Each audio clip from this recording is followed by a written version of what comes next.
Introduce करवाया, तो उसकी आज अवेयरनेस सेमिनार है कि बेनामी है क्या और ये ट्रांजैक्शन कैसे होती है, क्यों, कौन सी हमारी ट्रांजैक्शन वो हम इनोसेंट तरीके से नॉर्मल रूटीन में जिसको समझ के कर रहे होते हैं, तो वो किसी वजह से बेनामी लॉ में अगर आ जाए तो उसका क्या इम्प्लीकेशन होगी हमारे ऊपर। तो बेसिकली मैडम आपको हम वेलकम करते हैं। और गुजरांवाला चैम्बर का इंट्रोडक्शन ये है कि जी गुजरांवाला चैम्बर पाकिस्तान का चौथा बड़ा चैम्बर है। टैक्स कंट्रीब्यूशन में भी हम 5वें नंबर पे पंजाब में, 8वें नंबर पे पाकिस्तान में आ रहे हैं। एम्प्लॉयमेंट जनरेशन के हिसाब से भी पाकिस्तान का 7वां बड़ा शहर है। 20 लाख से ज्यादा एसएमई, कॉटेज इंडस्ट्री और मीडियम साइज की इंडस्ट्रीज यहाँ पे मौजूद हैं। 2.5 to 3 बिलियन डॉलर की हमारी एक्सपोर्ट्स हैं। 3 बिलियन डॉलर की हम लोग इम्पोर्ट सब्स्टिट्यूशन में कर रहे हैं। तो इस पॉइंट ऑफ व्यू से कि बड़ा पोटेंशियल सिटी है इंडस्ट्री के लिए। फिर एग्रीकल्चर सेक्टर भी यहाँ का बड़ा स्ट्रॉन्ग है। इंडस्ट्री तो इंडस्ट्री, राइस एक्सपोर्ट हमारी बड़ी जबरदस्त चल रही है यहाँ पे। तो ये बड़ा रिच एक है शहर हमारा इंडस्ट्री पॉइंट ऑफ व्यू से। तो एक तो बिजनेस कम्युनिटी के लोग हैं, एग्जीक्यूटिव मेंबर हैं, फॉर्मर प्रेसिडेंट हैं और कुछ टैक्स कंसल्टेंट वगैरह हमारे पास आए। Thank you very much. अस्सलाम वालेकुम जी। डॉक्टर यास्मीन फातिमा, जैसे मेरा इंट्रोडक्शन इन्होंने करवाया भी, हमारा नया जोन बेनामी जो लॉ है वो 2017 में आया था, लेकिन उसके बाद इसके रूल्स बनने में कुछ टाइम लगा, जिसकी वजह से ये रूल्स बने हैं कोई 2019 में और 19 में ये ऑपरेशनल हुआ। उसके बाद लोगों को अभी तक इसका ज़्यादा नहीं पता और पूरे पाकिस्तान में उन्होंने सिर्फ 3 जोन्स बनाए। वो 3 जोन्स जो हैं वो पूरे पाकिस्तान को केटर करते हैं। ज़्यादा मैं इसका इंट्रोडक्शन आपको नहीं दूंगी, वो हमारी जो अभी आसिम रज़ा हमारे डिप्टी कमिश्नर आपको प्रेजेंटेशन देंगे, उसमें तमाम इसके बारे में, बेनामी के बारे में भी और हमारी ऑर्गेनाइजेशन के बारे में भी आपको बताएंगे। फिर एंड पे जो क्वेश्चन आंसर सेशन होगा उसमें हम आपको इसके जो भी आपके FAQs होंगे या जो आपकी रिजर्वेशंस हैं, जो आपके सवालात हैं, उसको हम उसमें डील करेंगे। तो मैं अब रिक्वेस्ट करूंगी आसिम को कि वो प्रेजेंटेशन स्टार्ट करें।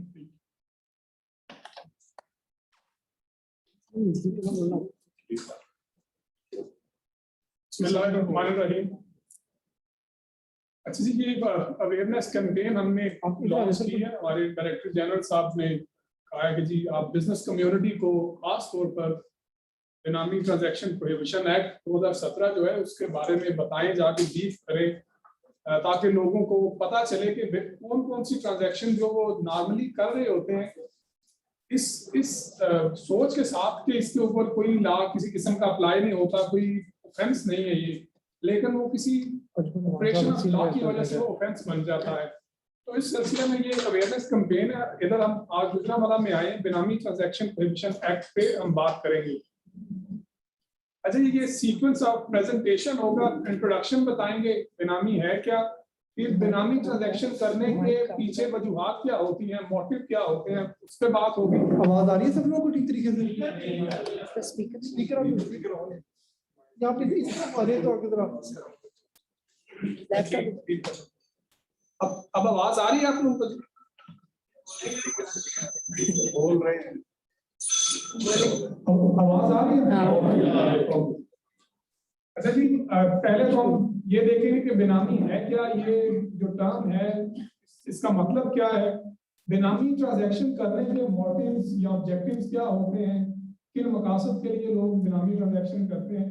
फिर इस कानून के अंदर कुछ खास किस्म की डेफिनेशंस हैं, एक्सप्रेशन बताए गए कि कौन बेनामीदार है, कौन बेनिफिशियल ओनर है, किस तरह की ट्रांजैक्शन होगी तो वो बेनामी होगी, किस तरह की होगी तो वो नहीं होगी।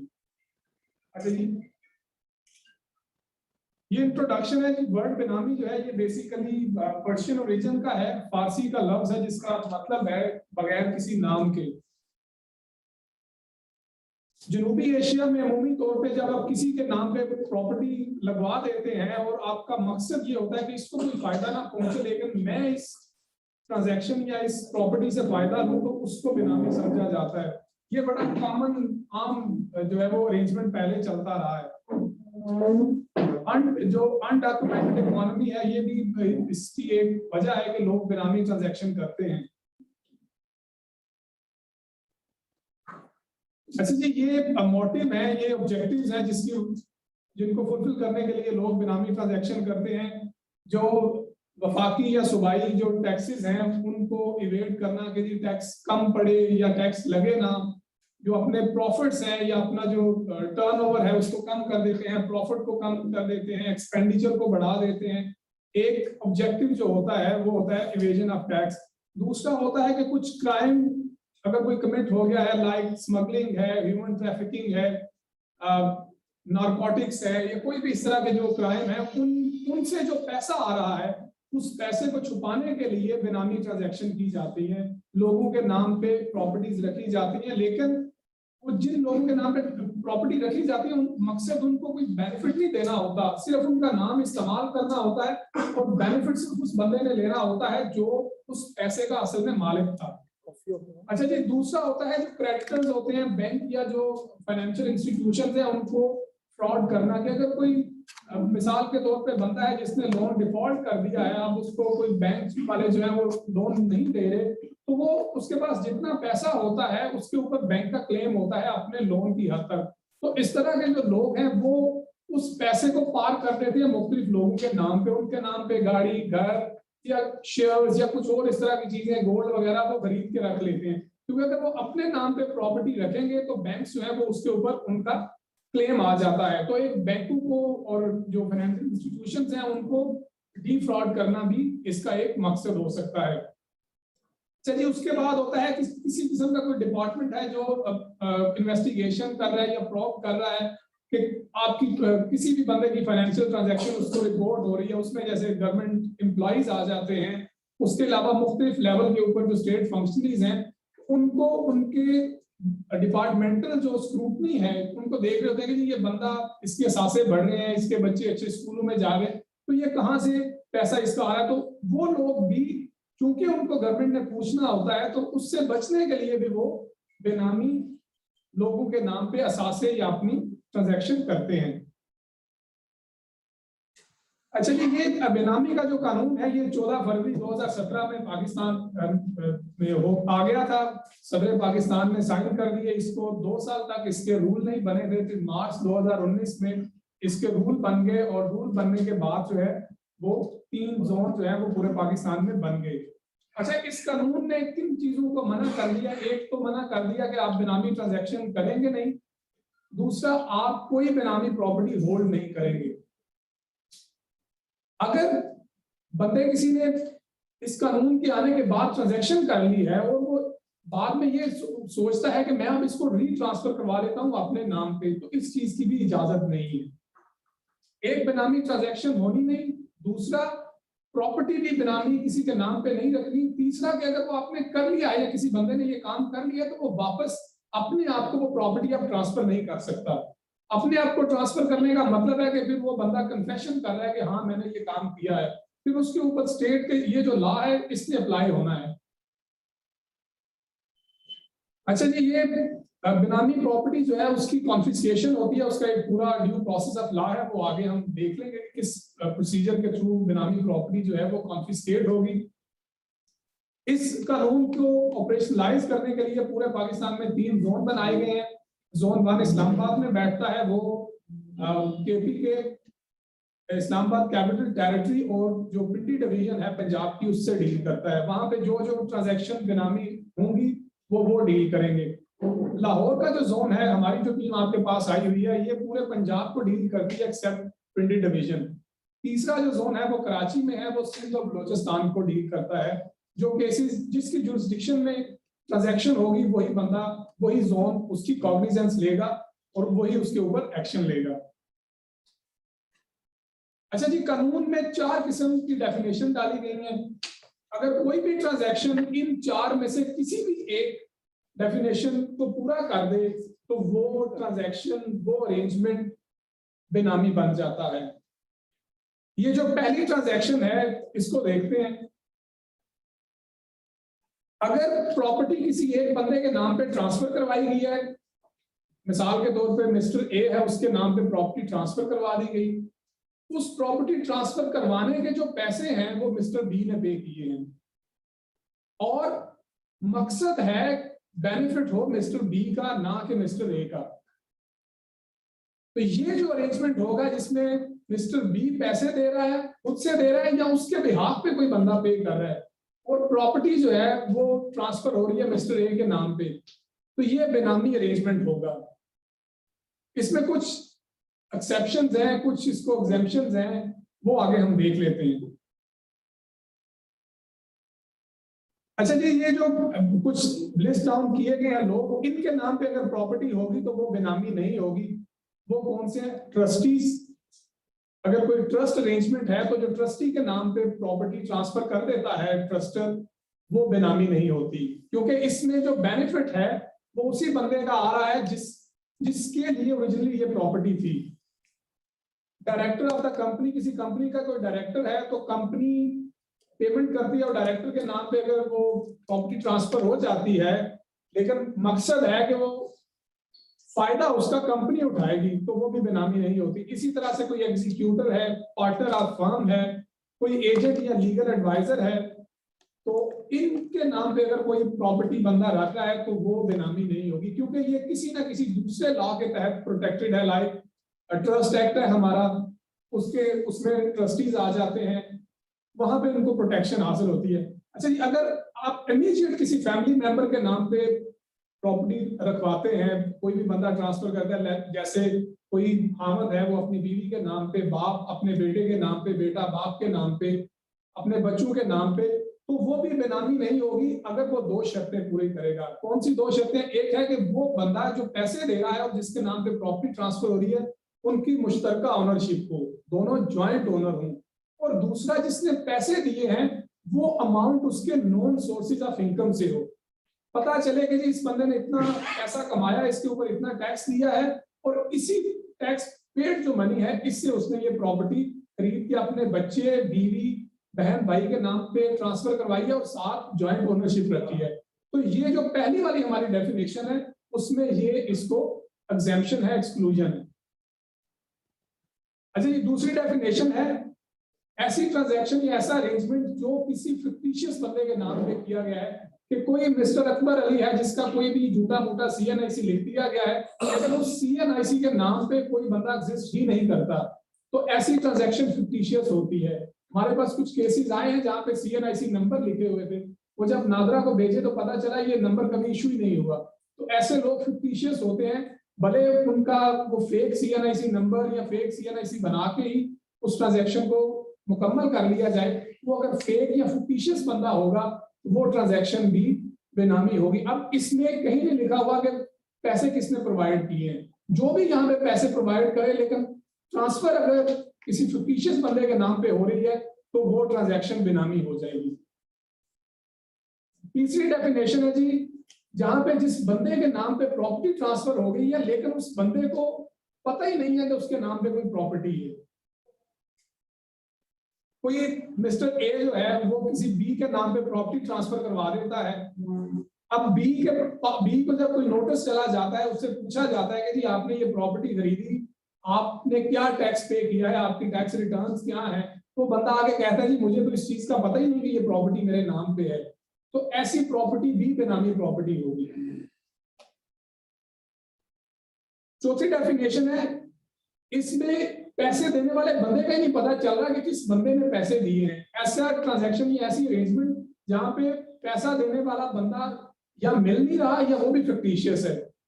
किसी जब आप बेचने वाले बंदे को बुलाते हैं, हम लोग उससे पूछते हैं कि जी आपको ये पैसे किसने दिए, वो कहता है मुझे फलां बंदे ने दिए। उसको जब ढूंढते हैं वो बंदा नहीं मिलता, या वो कहता है जी फलां बंदे ने दिए, ये उसका शनाख्ती कार्ड है। वो शनाख्ती कार्ड जब वेरीफाई करते हैं तो पता चलता है ये तो शनाख्ती कार्ड ही जाली है। तो इस केस में भी पैसे चूंकि देने वाले बंदे का पता नहीं चल रहा, तो ये भी बेनामी ट्रांजैक्शन होगी। ये 4 डेफिनेशन है, कोई भी केस इन 4 में से किसी एक में भी फॉल कर सकता है।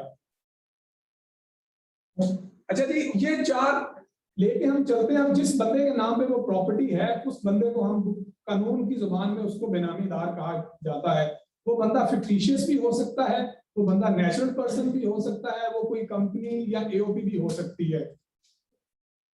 इसमें वो बंदा भी शामिल है जो खुद से कहे कि ठीक है आप मेरे नाम पे ये प्रॉपर्टी रख लें, बाद में आप मुझसे बेशक ट्रांसफर करवा लीजिएगा। जहां पे कई दफा ऐसा होता है कि बेनामी ट्रांजैक्शन में दोनों जो पैसे दे रहा है वो भी और जिसके नाम पे ट्रांजैक्शन हो रही है वो दोनों मिले हुए होते हैं। हाँ ठीक है आप मेरे नाम पे ये ट्रांसफर करवा दें, जब आप कहेंगे मैं आपको ये प्रॉपर्टी वापस ट्रांसफर करवा दूंगा। अच्छा जी, बेनिफिशियल ओनर वो बंदा होता है जिसके फायदे के लिए प्रॉपर्टी बेनामी रखी जाती है। जरूरी नहीं कि बेनिफिशियल ओनर ने पेमेंट ही की हो। अब जहां पे पेमेंट देने वाला बंदा नहीं मिल रहा, वहां पे जो बंदा उस प्रॉपर्टी से फायदा ले रहा है, उसमें रहायश पजीर है, या अगर वो जरी जमीन है, काश्तकारी कर रहा है, या कोई भी अगर बैंक में पैसे पड़े हैं तो उससे मार्कअप ले रहा है, तो वो बंदा बेनिफिशियल ओनर होगा। उसको बेसिकली आगे जो सजा है, सजाएं बेनामीदार, बेनिफिशियल ओनर, और वो बंदा जो अबेटमेंट करता है कि जी आप ये ट्रांजैक्शन करें, उन 3 लोगों के लिए है। अच्छा जी, ये अथॉरिटीज हैं कानून के मुताबिक। जो पहली अथॉरिटी है, ये एडमिनिस्ट्रेटिव हेड होता है, डायरेक्टर जनरल एंटी बेनामी इनिशिएटिव, DGABI शॉर्ट करके इसको बोलते हैं। ये जितने जोन्स हैं उनको मॉनिटर कर रहे होते हैं, देख रहे होते हैं, सारे जोन इनको रिपोर्ट करते हैं। अप्रूविंग अथॉरिटी जो है वो कमिश्नर इनलैंड रेवेन्यू होते हैं, जो बेनामी जोन को हेड करते हैं। इनिशिएटिंग ऑफिसर जो है वो एक DCIR होता है, उसका काम है केसेस को इन्वेस्टिगेट करना और रेफरेंस फाइल करना। एडमिनिस्ट्रेटर जो है वो एक असिस्टेंट कमिश्नर इनलैंड रेवेन्यू ही हो सकता है, उसका काम है कि वो जब रेफरेंस कंफर्म होके आ जाता है तो वो प्रॉपर्टी को कॉन्फिस्केट करता है। एडजुडिकेटिंग अथॉरिटी है, ये एक पैनल होता है, हम अपनी इन्वेस्टिगेशन बना के इसको फॉरवर्ड कर देते हैं, वो इसको एडजुडिकेट करते हैं कि क्या जो एलिगेशन इन्वेस्टिगेशन इनिशिएटिंग ऑफिसर लगा रहा है वो दुरुस्त है या नहीं है। अच्छा जी, ये लीगल प्रोसेस है जिससे हमारा पूरा केस गुजरता है। सबसे पहले हमारे पास कहीं ना कहीं से इंफॉर्मेशन आती है, उसके मुख्तलिफ सोर्सेज हैं। हमें कंप्लेंट्स आती हैं, कोई बंदा कोई एक किसी का रिश्तेदार कंप्लेंट कर देता है, कोई कंपनी या कहीं पे कोई अगर कोई अकाउंटेंट या कोई बंदा मुलाजम था वो वहां से चला गया है या उसे निकाल दिया गया, वो भी हमारे पास एज कंप्लेनेंट आते हैं कि जी ये इनका इस तरह से ये बेनामी काम चल रहा है, तो वो भी हमें इंफॉर्मेशन देते हैं। उसके अलावा बाकी जो एजेंसीज काम कर रही हैं, FIA, NAB, एंटी करप्शन वगैरह, वो भी हमसे डाटा शेयर करते हैं कि हमारी इन्वेस्टिगेशन में ये बेनामी आया, तो चूंकि आप लोग स्पेसिफिकली बेनामी से डील कर रहे हैं तो ये केस आप प्रोसीड करें। उसके अलावा डिस्ट्रिक्ट एडमिनिस्ट्रेशन भी हमें इंफॉर्मेशन भेजती है। हम इन हाउस भी इंफॉर्मेशन अपनी बनाते हैं, लाइव कोई केस चल रहा है तो उसके अंदर से कोई इंफॉर्मेशन निकल आई, या मुख्तलिफ क्राइटेरिया या फार्मूला लगा के हम अपनी इंफॉर्मेशन खुद बनाते हैं कि जी ऐसे बंदे जिनके नाम पे 5 या 5 से ज्यादा गाड़ियां हैं लेकिन वो टैक्स पेयर नहीं है, तो उन केसेस को भी हम देखते हैं कि उनमें तो नहीं है कोई बेनामी। तो ये हमारे मुख्तलिफ जो सोर्सेज हैं जहाँ से हमें इंफॉर्मेशन आती है। इंफॉर्मेशन जब आती है तो उसको पहले उसकी इब्तदाई वेरिफिकेशन होती है, और उस वेरिफिकेशन के बाद फिर इन्वेस्टिगेशन जो अप्रूविंग अथॉरिटी है, जो कमिश्नर है, उनकी ये पावर है कि वो मार्क करते हैं इन्वेस्टिगेशन, और उनकी अप्रूवल से फिर इन्वेस्टिगेशन चलती है। जो इनिशिएटिंग ऑफिसर है वो इन्वेस्टिगेट करता है, शोकाज करता है, फिर वो प्रॉपर्टी अटैच कर देता है, तो प्रॉपर्टी वो ट्रांसफर आगे नहीं हो सकती फर्दर। उसके बाद शोकाज के बाद वो रेफरेंस फाइल करता है एडजुडिकेटिंग अथॉरिटी के पास। एडजुडिकेटिंग अथॉरिटी जो है वो उसको या कंफर्म करती है कि जी बिल्कुल जो आपने एलिगेशन लगाए हैं ये ठीक है, ये प्रॉपर्टी बेनामी है, या उन एलिगेशन को वो खत्म कर देते हैं और कहते हैं कि ये प्रॉपर्टी बेनामी नहीं है। उसके बाद जो एक लीगल प्रोसीजर है, जो भी बंदा उस अथॉरिटी के डिसीजन से एग्री होगा, चाहे वो इन्वेस्टिगेशन ऑफिसर है या चाहे दूसरा बंदा है, वो अपीलेट ट्रिब्यूनल में जा सकता है। ट्रिब्यूनल से जो एग्रीड होगा वो हाई कोर्ट में चला जाएगा, इसी तरह से हाई कोर्ट से जो एग्रीड होगा वो सुप्रीम कोर्ट में चला जाएगा। जब वो कॉन्फिस्केशन का ऑर्डर कंफर्म हो जाता है तो जो ACIR है हमारा या एडमिनिस्ट्रेटर है वो प्रॉपर्टी को कॉन्फिस्केट कर लेता है। अच्छा जी, ये पेनल्टीज हैं, चूंकि ये जो क्राइम है बेनामी ट्रांजैक्शन करने का, ये क्रिमिनल बेसिकली लॉ है। तो जो बंदा बेनामी ट्रांजैक्शन करता है, एक तो प्रॉपर्टी में कॉन्फिस्केट होना है, जितनी उसकी वैल्यू होगी वो प्रॉपर्टी, या जितनी उसकी वैल्यू होगी वो प्रॉपर्टी कॉन्फिस्केट हो जाएगी, भर के सरकार जब्त हो जाएगी। इसके अलावा उस बंदे को सजा हो सकती है रिगरस इम्प्रिजनमेंट, कैद बामुशक्कत, जो 1 से 7 साल तक हो सकती है। इसके साथ उस बंदे को उस प्रॉपर्टी की जो फेयर मार्केट वैल्यू है उसका 25% जुर्माना भी कोर्ट इम्पोज कर सकती है, लगा सकती है। ये है जो बंदा बेनामी ट्रांजैक्शन कर रहा है, बेनामीदार, बेनिफिशियल ओनर, और जिस बंदे ने अबेटमेंट किया, जिसने कहा कि जी हाँ आप करें ये बेनामी ट्रांजैक्शन। उसके अलावा है जो बंदा हमें झूठी इंफॉर्मेशन देता है, उसके लिए भी पेनल्टी है, उसको भी कैद बामुशक्कत है, 6 माह से लेके 5 साल तक उसे सजा हो सकती है, और 10% जो fair market value of property है उसका जुर्माना उसे लगता है। अच्छा जी, ये जो पीछे सजाएं बताई गई हैं, ये सजाएं होती है स्पेशल कोर्ट के थ्रू।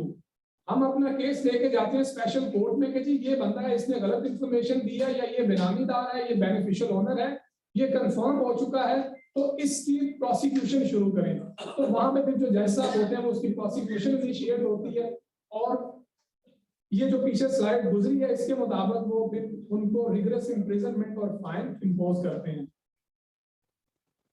अच्छा जी, इंसेंटिव फॉर विसल ब्लोअर्स है। हम इंफॉर्मेशन गैदर करने के लिए हमारे कानून में लिखा गया है कि जो बंदा हमें इंफॉर्मेशन, एक्शनेबल इंफॉर्मेशन जिसके ऊपर केस बन सके, वो अगर हमें प्रोवाइड करेगा तो उसे रिवॉर्ड दिया जाएगा।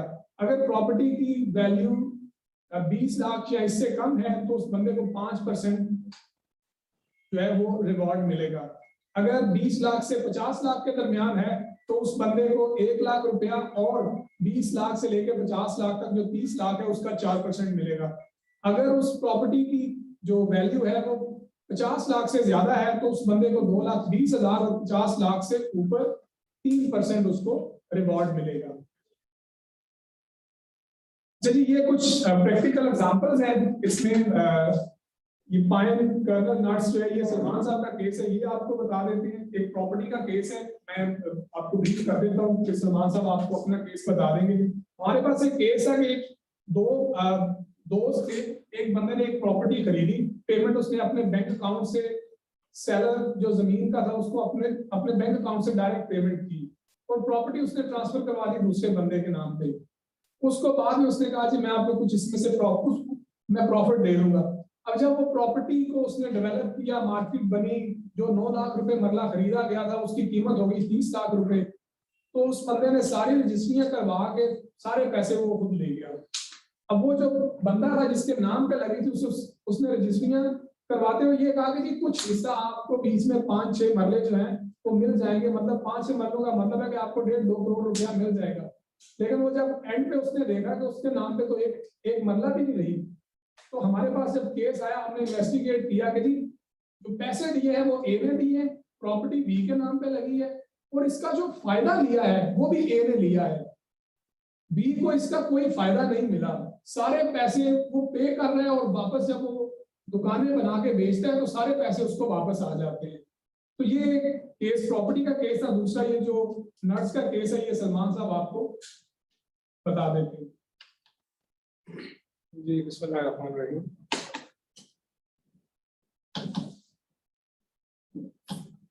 ये जी एक हमने चलोरों की एक्सपोर्ट्स का केस देखा था, जो क्लासिक केस था मनी लॉन्ड्रिंग का, और साथ में बेनामी ट्रांजैक्शन के जरिए मनी लॉन्ड्रिंग को कंडक्ट किया गया। इसमें बुनियादी तौर पे हुआ ये था कि एक लाहौर का मुकामी चलगोजे का एक्सपोर्टर था जो जर्मनी में एक कंपनी को चलगोजा भेजता था। पहले वो तकरीबन 5 साल तक अपने मुख्तलिफ 3-4 बिजनेस एंटिटीज बना के, जिसके अंदर सोल प्रोप्राइटरशिप्स शामिल थी और 1-2 एओपीज भी थी, तो उनके जरिए उसने चलगोजा जर्मनी एक्सपोर्ट किया 2008 से 13। अब चूंकि एक्सपोर्टर्स का शहर है, सियालकोट भी, गुजरावाला भी, तो आपको बखूबी अंदाजा होगा कि एक फॉरेन एक्सचेंज रेगुलेशन एक्ट है स्टेट बैंक का, जो कहता है कि आपकी जो भी एक्सपोर्ट होगी वो पैसा 6 माह के अरसे तक वापस पाकिस्तान में लैंड करता है। लेकिन ये 2008 से 13 तक कोई तकरीबन $40 मिलियन की एक्सपोर्ट्स करता है अपने मुख्तलिफ सोल प्रोप्राइटरशिप से, अपनी एओपीज के जरिए, और उनमें से कोई पैसा वापस पाकिस्तान नहीं आता। स्टेट बैंक को ये मैटर रिपोर्ट नहीं किया जाता कमर्शियल बैंक्स की तरफ से, क्योंकि ये एक मिली भगत या क्लूसिव अरेंजमेंट बैंक की और इस बंदे की जो चलगोजे का एक्सपोर्टर है इनका अरेंजमेंट होता है आपस में। उसके बाद इसको एक अगेन एक कस्टम्स क्लियरिंग एजेंट मिलता है, वो कहता है कि आप इतना बड़ा रिस्क अपने नाम पे क्यों, आप किसी मुलाजिम के नाम पे ये काम स्टार्ट करें। तो 2013 में सुल्तान नामी बंदा उसको मिलता है, और जो उसके साथ 20 साल से मुंसलिक है, उसके कारोबार के अंदर उसका मैनेजर है। 2013 से वो उसके नाम पे एक्सपोर्ट शुरू करता है। अगेन वही मॉडल चलता है कि एक्सपोर्ट फॉर्म बैंक से इशू होता है, उसकी 4 कॉपियां एक्सपोर्ट फॉर्म की होती थी पहले, अब भी 4 ही होती हैं, लेकिन अब ऑटोमेशन आ गई है प्रोसेस में। तो वो 4 कॉपियां, एक कस्टमर की कॉपी होती थी, एक कस्टम्स वालों की कॉपी होती थी, एक कमर्शियल बैंक की अपनी कॉपी होती थी और एक स्टेट बैंक की कॉपी। स्टेट बैंक ये इंश्योर करता था, कमर्शियल बैंक उसको बता देता था कि 6 माह तक अगर पेमेंट वापस नहीं आई तो वो कहता था कि जी ये आप इस बंदे से पूछें ये पैसा वापस पाकिस्तान क्यों नहीं लेके आया। लेकिन इस केस में जो ट्रेड मैनेजर था, 3 ब्रांचेस थी लाहौर की, और वो तीनों मैनेजर्स इस वक्त FIA के पास है, वो आपस में इंक्लूसिव अरेंजमेंट में शामिल थे, मिली भगत का हिस्सा थे। तो वो कभी भी स्टेट बैंक को ये जो अमाउंट्स वापस नहीं आती थी, export proceeds, unrealised export proceeds की अमाउंट्स को स्टेट बैंक को रिपोर्ट नहीं करता था वो ट्रेड मैनेजर। तो ये लगभग 2013 से 18 तक $50 मिलियन की एक्सपोर्ट्स होती हैं, जेन्युइन एक्सपोर्ट्स हैं। चलोजा जर्मनी जाता है, GDs में एग्जिस्ट करता है, सारी GDs एग्जिस्ट करती हैं। हम GDs का सारा ओरिजिनल रिकॉर्ड 250 के करीब GDs मंगवाते हैं, VBOX से निकालते हैं, उनके साथ E-फॉर्म्स जो कस्टम्स वालों की कॉपीज हैं वो भी रिट्रीव करते हैं। तो ये सारे प्रोसेस के अंदर तकरीबन $50 मिलियन की एक्सपोर्ट्स होती हैं और उसमें से तकरीबन $1.5 मिलियन वापस पाकिस्तान आता है, जबकि कुछ पैसा हवाला मंडी के जरिए पाकिस्तान वापस मंगवाया जाता है और बाकी का पैसा मोस्टली हम दुबई में उसको जाता हुआ देखते हैं। तो ये इसके अंदर कोई 8-9 माह लगे पूरे इन्वेस्टिगेशन के प्रोसेस को। दुबई से भी हमने डेटा मंगवाया, जर्मनी से, उसके अलावा जो बंदा था जिसके नाम से सारा कारोबार किया गया था उसने भी खुद आके वो इन्वेस्टिगेशन में शामिल हो गया, उसने हमें असिस्ट किया पूरी इन्वेस्टिगेशन के दौरान। तो इस वक्त हमने फाइनल उसकी लाइबिलिटी जो फिक्स की वो कोई 9 अरब रुपए की उस पर लाइबिलिटी उस पर डाली। जो बेनिफिशियल ऑनर था इसका, उसकी 200 कनाल जमीन अटैच है कसूर की, इसके अलावा 6 कनाल जमीन उसकी सुंदर की, मल्टीपल बैंक अकाउंट्स उसके अटैच किए गए। इसके अलावा ये लाइबिलिटी है अभी हमारे साइड की जो बेनामी ट्रांजैक्शन प्रोहिबिशन एक्ट की वायलेशन के तहत उस पर हमने जो लाइबिलिटी खड़ी की है। इसके अलावा अब स्टेट बैंक में वो हमारा रेफरेंस कंफर्म हो के आ गया। जैसे आसिम साहब ने पहले बताया कि एडजुडिकेशन अथॉरिटी होती है, हम अपनी फाइंडिंग्स जैसे उनको रेफरेंस की फॉर्म में फॉरवर्ड करते हैं और उसके ऊपर वो जजमेंट पास करते हैं। तो वो हमारी फेवर में वो डिसीजन आ चुका है, हम कॉन्फिस्केशन के लिए मूव करेंगे। ऑफ कोर्स वो अपील में जाएगा ट्रिब्यूनल में, लेकिन साइमल्टेनियसली अभी एस्टेब्लिश हो गया है कि ये जो सारी एक्सपोर्ट्स थी ये सुल्तान ने नहीं बल्कि उसके असली मालिक ने की। अब स्टेट बैंक भी उसको ये $50 मिलियन की जो रिपैट्रिएशन है उसके लिए नोटिस कर रहा है। तो ये एक बड़ा क्लासिक केस था। इसके अलावा भी बिजनेस के और केसेस हैं, गारमेंट से मुतल्लिका, केमिकल से मुतल्लिका, जहाँ पे मल्टीपल बेनामी बैंक अकाउंट्स खोले गए हैं और अपनी सेल्स को छुपाने के लिए, अपनी इनकम को छुपाने के लिए सेल्स और परचेजेस सारी उन अकाउंट्स के जरिए की जाती है। एक अभी रिसेंट केस किया हमने, उसमें तकरीबन कोई 3 अरब का वॉल्यूम है ट्रांजैक्शंस का, और उसमें भी बड़ा वाज़ेह तौर पर अपनी बेगम और साली के नाम पे 3 अकाउंट चलाए गए हैं और सारी जो पैसे की आमदोरफ्त है वो शख्स के कारोबार से मुतल्लिक है जो बेनिफिशियल ऑनर।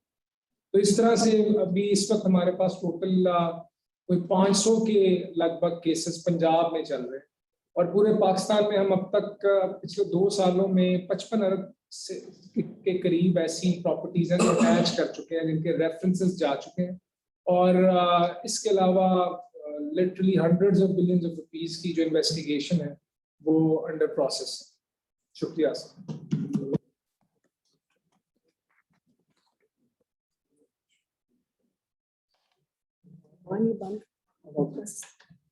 कंप्लीट हो गया आपका? अब house is open for question answer. तो अगर आपकी कोई क्वेरीज है तो आप हमें बताएं। हमने तो आपको बता दिया। इसमें एक और बड़ा इम्पोर्टेंट चीज़ है कि जो विदहोल्डिंग के भी एक हमारे पास जो विदहोल्डिंग का डाटा है इनकम टैक्स का, वो भी हमारा एक सोर्स ऑफ इंफॉर्मेशन है। आप लोग क्योंकि बिजनेस कम्युनिटी है और आप लोग विदहोल्डिंग से भी ज़्यादा आपका ताल्लुक रहता है। दूसरी चीज़ ये है, इन्होंने बताया नहीं कि इसमें जो करप्शन का जो पैसा है उसमें बिजनेस कम्युनिटी तो नहीं, लेकिन हमारे अपने ब्यूरोक्रेट्स और पॉलिटिशियन वो भी आते हैं इसमें। तो वो भी केसेस हमारे पास काफ़ी आए हैं। उसको भी हमने बड़ा न्यूट्रल वे में उसको हमने इन्वेस्टिगेट किया है और अगर किसी का केस बनता है, चाहे वो उसका किसी भी पार्टी से ताल्लुक हो, हमने उसको आगे रेफरेंस उसका बनाया है। इसमें जो एक और चीज़ सलमान, आपने इसमें थोड़ा सा और इसका बताएं कि उस जो बंदा था ये चिलगोजे वाली एक्सपोर्ट में बेनामीदार, उसकी अपनी वर्थ बताइए ज़रा कि कितनी थी, वो किधर रहता था। और दूसरा एक आपने गाड़ियों वाले जो केसेस किए हैं, वो मैं चाहती कि मोटर व्हीकल का भी आप एग्जाम्पल इनको बताएं। इसमें भी ये जो सुल्तान नामी बंदा था, ये 2 मरले के मकान में रहता था शादरा के इलाके में।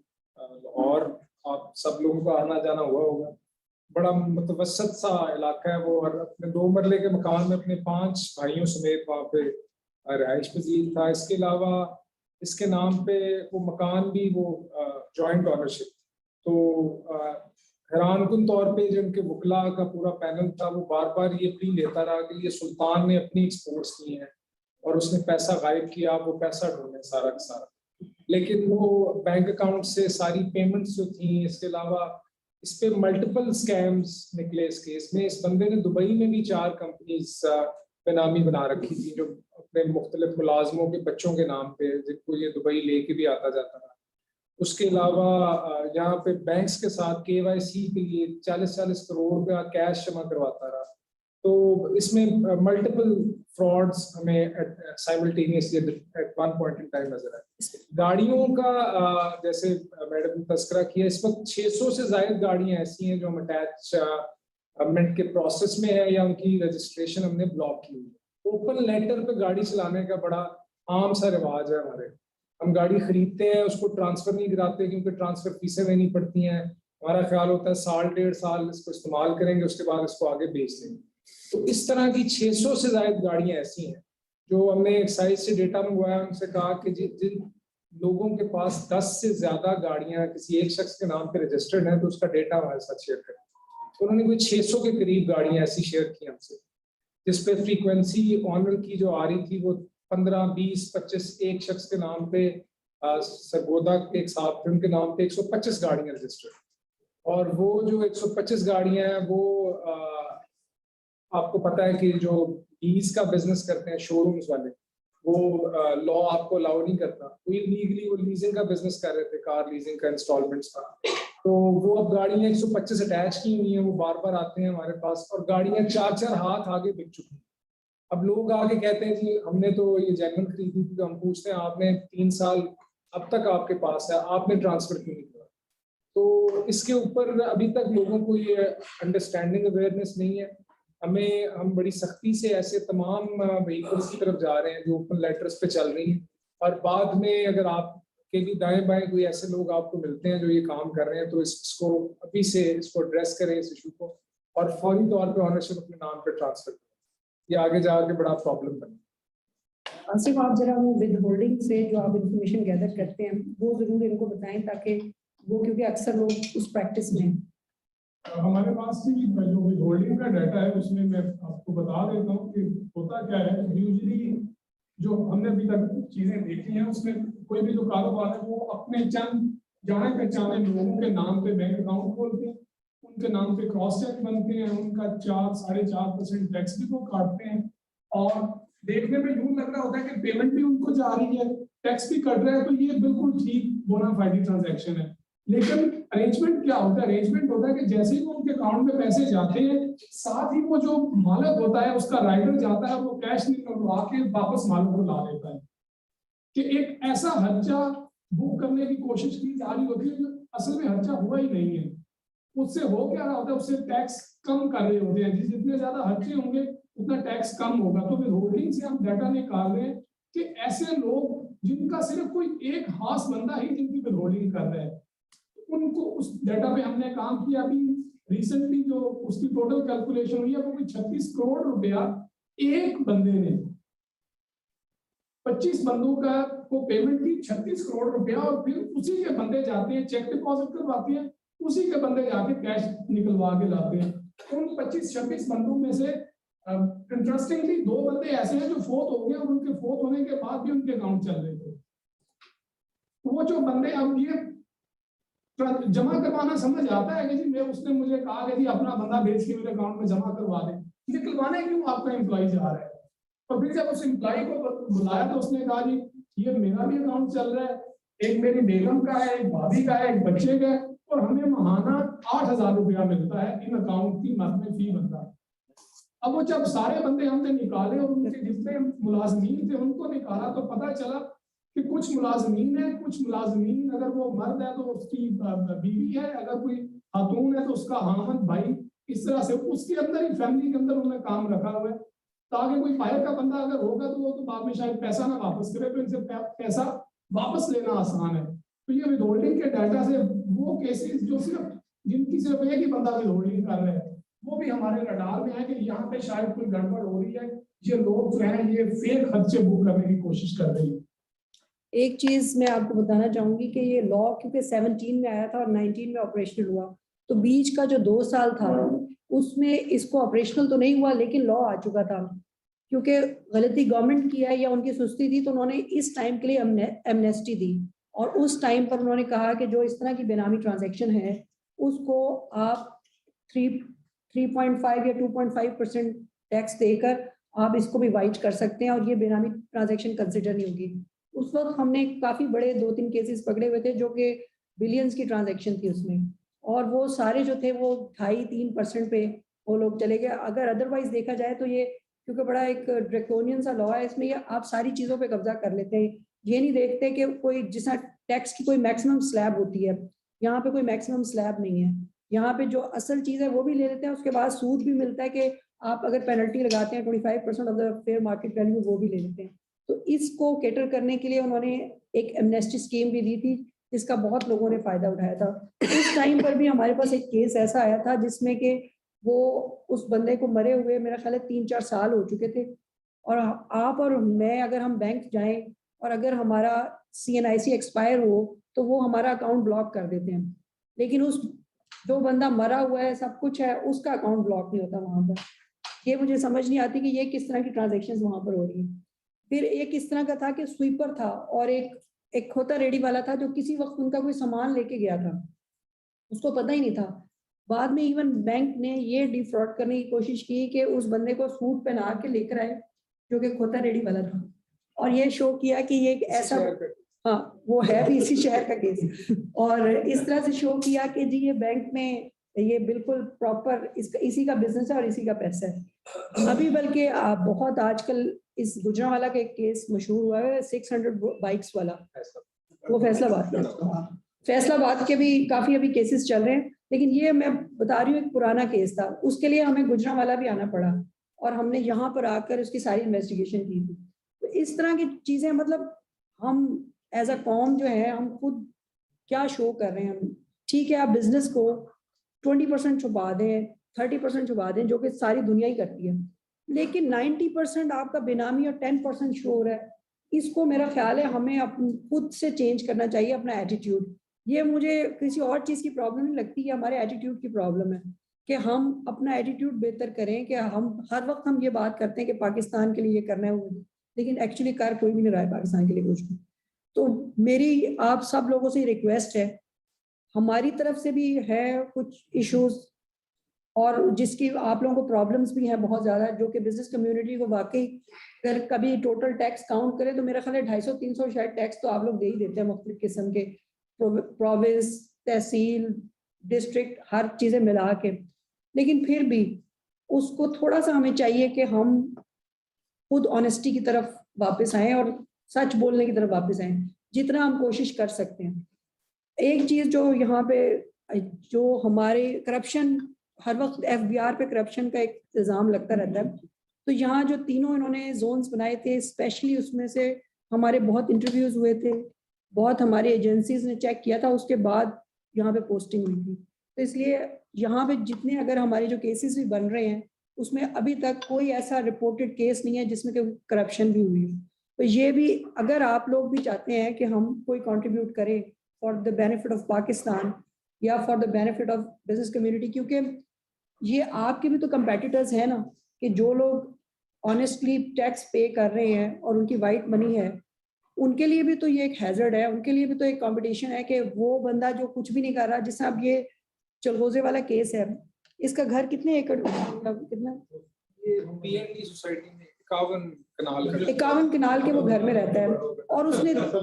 और जो उसने अपने मुलाजिम का जो हाल किया है कि उसने बाद में उसको थ्रेट किस तरह किया कि उसने चेक बुक्स अपने पास रखी हुई थी, अकाउंट उसका था, तो उसने चेक इशू करके बाउंस करवा के उस पर केसेस बना दिए, पर्चे उस पर फिर भी करवा दिए।